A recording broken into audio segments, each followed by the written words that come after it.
Marsh Boxing back at it with another boxing video.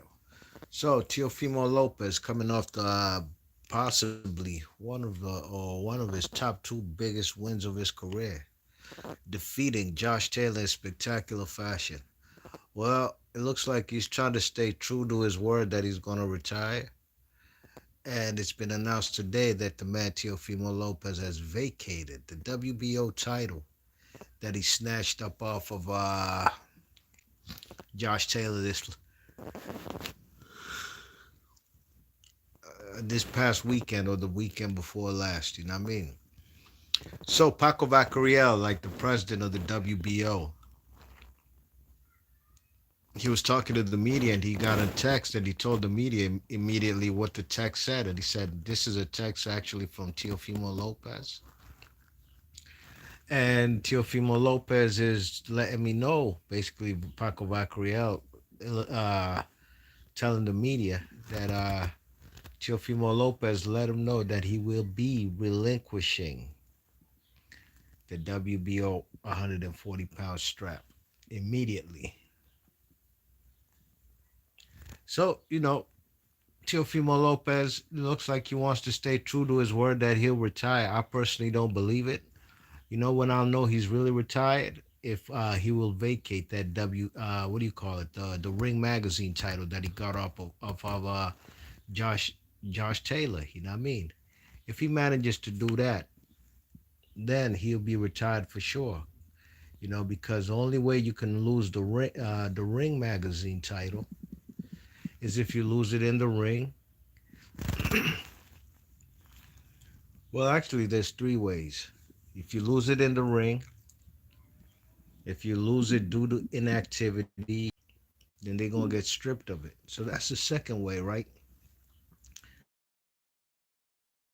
And the third way, of course, is if a player, or excuse me, if a fighter retires, like out of the boxing game, period, and or a boxer moves up in weight and he vacates that Ring magazine title because he'll no longer be campaigning at that weight class. I.e., for example, Teofimo Lopez, if he would so happen to vacate his the Ring magazine title to, let's say, go up to 147, which he's not. I'm just giving an example. That's one of the ways you could lose it.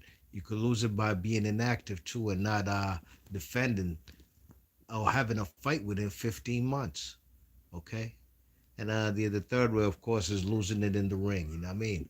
Now, if Teofimo Lopez does happen to vacate the Ring magazine strap, then I'll know for sure he's retired. Until he does that, I think he's just wolfing. You know what I mean? He's selling us wolf tickets. You check it. Uh,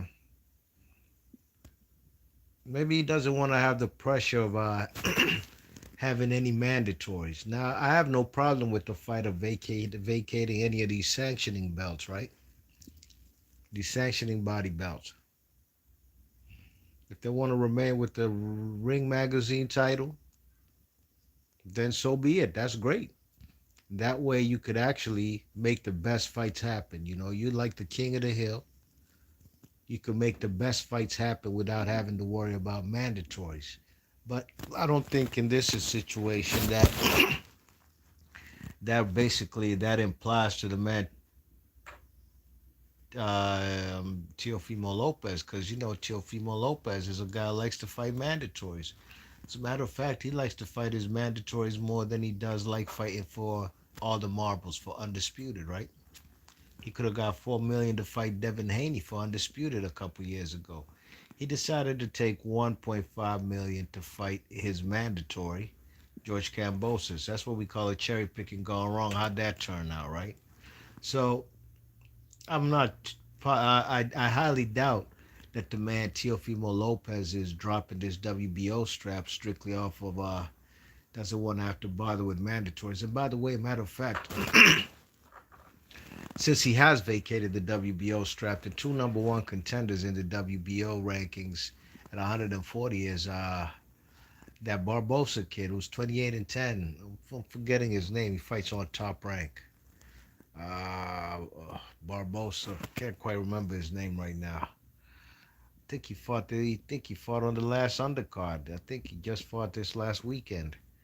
And the number two contender in the rankings for the WBO 140-pound strap is Jose Ramirez.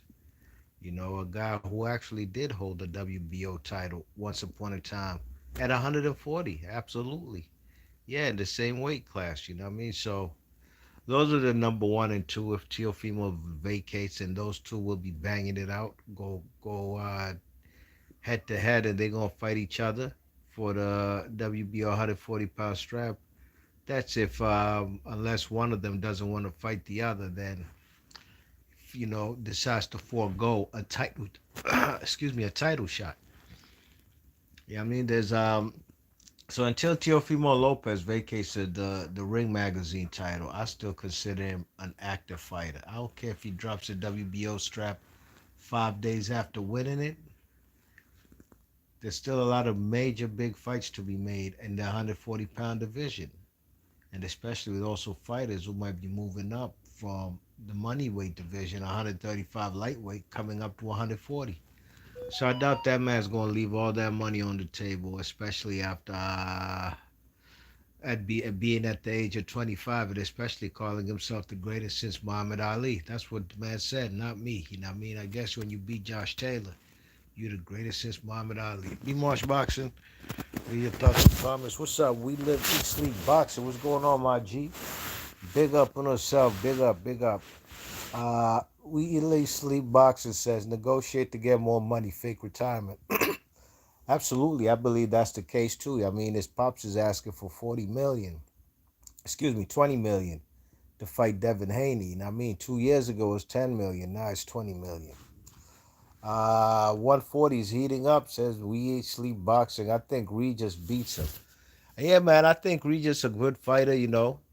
Regis versus Josh Taylor, I had that fight a draw. But Teofimo Lopez made easy work up out of Josh Taylor, you know what I mean? But really and truly, the man, Teofimo, I'm sorry, Regis Prograis, a guy who started boxing a little later in his life. And I think Slim was already 17 years old when he started boxing. Guys like Teofimo Lopez, these guys have natural boxing instincts. And that's why he made the fight look a little easier than the man Regis did versus Josh Taylor. For Regis, he went life and death with the guy. Teofimo Lopez just used instincts, counter punching, slickness. He basically brought a American style. You know what I'm saying? That's what he showed the man. What you call it? Josh Taylor. You know what I mean? While Regis Prograis is a good fighter, but at the end of the day, that's what he is. He is a fighter rather than a boxer. You know what I mean? And that's I think what resorted to him coming up a little short versus Josh Taylor. You know what I mean? Uh, we eat, sleep. Oh, what's up? Boxing learners in the chat. What's up? He said it's a tactic. Yes, indeed. We live, eat, sleep, boxing. Says Josh Taylor was out the ring 16 months. Absolutely. He was out the ring 16 months and he looked like booty butt cheeks versus Jack Catterall. So it's hard to gauge which Josh Taylor we're going to get versus Teofimo Lopez. And it looks like a little deterioration or just a repeat of what happened versus the man Jack Catterall. Jack Catterall even put him on the canvas, you know what I mean? But to be fair, too, Teofimo Lopez looked like garbage, too, in his last fight versus Sando Martin, a fight I thought he lost. And I also thought Josh Taylor lost to Jack Catterall, you know what I mean? Boxing Learner says, trust, he's going to be back. I believe so. He ain't going nowhere, man. You know what I mean? He been talking crazy, called Tank. He called Tank Davis all kind of P words. Man called him a pussy and all that. And but he ain't just called him out of nowhere. I think the reporter asked him about the rehydration clauses that the man Tank Davis usually has on the fighters he fights, and that's when the man Teofimo Lopez went in on him. Maybe he's trying to get himself a tag fight. Time will tell. We shall see. Big ups to everybody in the chat. Please hit the thumbs up on your way in, on your way out. Big up my man Boxing Learn, and of course all day, every day. Big up my man We Live, Eat, Sleep, Boxing. The livest boxing group on YouTube. I'm sorry, not YouTube, but on Facebook. All right. I'll catch you guys on the next one. Oh, We Live Each Sleep Boxing says Ryan Garcia beats Broner. Yeah, a lot of people beat Broner. And don't be surprised is if Adrian Broner gets called out by a lot of guys at 140. And don't be surprised if you do see him in there with one of these young bucks. You know what I mean? You know, at the end of the day, Adrian Broner is a name, especially in the United States. Bigger name than Josh Taylor is. Because I watched the fight with a few people this last Saturday. They knew Teofimo Lopez, but they had no idea who Josh Taylor was, you know what I mean? And I think Josh Taylor had only really fought once on primetime TV in the United States when he fought in the unification versus Jose Ramirez. And I believe that was in a COVID year, 2020, when there probably wasn't no audience, you know what I mean? So time will tell, man. Hit the thumbs up on your way in, on your way out. Let me know what y'all think about Teofimo Lopez dropping that strap. We Live Each Sleep Boxer says, I hear they trying to make that fight. Yeah, man. Ryan Garcia needs it. You know what I mean?